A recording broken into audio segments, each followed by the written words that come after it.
पंचायत समितिर षष्ठ अधिवेशन अनुष्ठित डाक्तर नियुक्ति स्वास्थ्य अधिकारी दाबी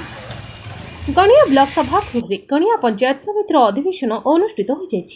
ब्लॉक अध्यक्षा झुना जेना अध्यक्षतार अनुष्ठित उक्त बैठक में विधायक रमेश चंद्र बेहेरा सांसदों प्रतिनिधि शरद कुमार कर उन्नयन परिषद अध्यक्षा जानकी देहुरी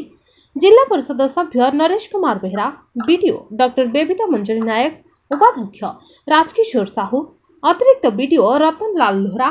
ब्लॉक विभिन्न पंचायत सरपंच एवं समिति सभ्यों समेत शिक्षा स्वास्थ्य पानीय जल कृषि उद्यान विभाग वन विभाग अधिकारी माने उपस्थित रही निर्वाचन जो 8 मास हेब समिति बैठक अनुष्ठित हो पार बोली विधायक प्रकाश करते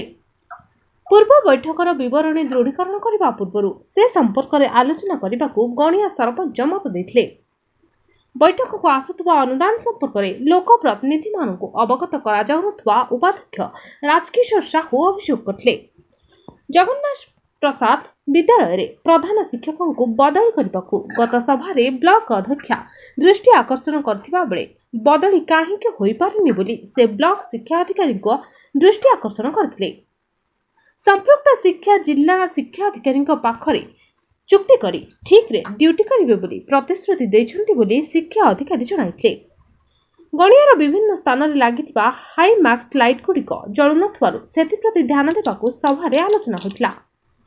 बन्या समय रे रासंग ठारू डंकारी साही पर्यंत थिबा विद्युत खुंट गुडिक पानी रे बुडी जाउथबारु सेगुडिक उच्च स्थान को स्थानांतर करबाकू रासंग सरपंच निवेदन करथिले गणिया मेडिकल ले 4 जन विशेषज्ञ डाक्तर पदवी थिले मध्य 2014 मसीहारो एपर्यंत जणे भी विशेषज्ञ डाक्तर नाहंती एपरिकी 22 जन डाक्तर पदवी थिले मध्य स्वास्थ्य अधिकारी समेत मात्र 5 जन डाक्तर कार्य करुछंती आवश्यक स्टाफ क्वार्टर नहीं तल मेडिकल परिसर रे थिबा मेडिकल कार्यालय गृह मरामती करबाकू स्वास्थ्य अधिकारी मधुसूदन दास अनुरोध करथिले गणिया विद्युत समस्या सुधारिबाकू लोक प्रतिनिधि माने मत देथिले विद्युत नथिबारु सभारे अत्यधिक गरम जुबु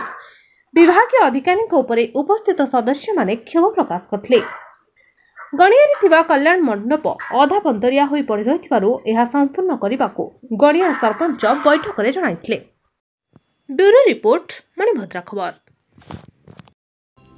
आपण मानकर स्नेह श्रद्धा एवं भल पाइबा को पाथ्य करी मणिभद्रा खबर यूट्यूब फेसबुक एवं पोर्टाल ले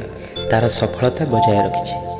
एहाको आहुरी लोकप्रिय करने को ई पेपर रो शुभारंभ मध्य करा जायछि आमको एई भली प्रेरणा एवं सहयोग जोगाइबा सहित लाइक शेयर एवं सब्सक्राइब करंतु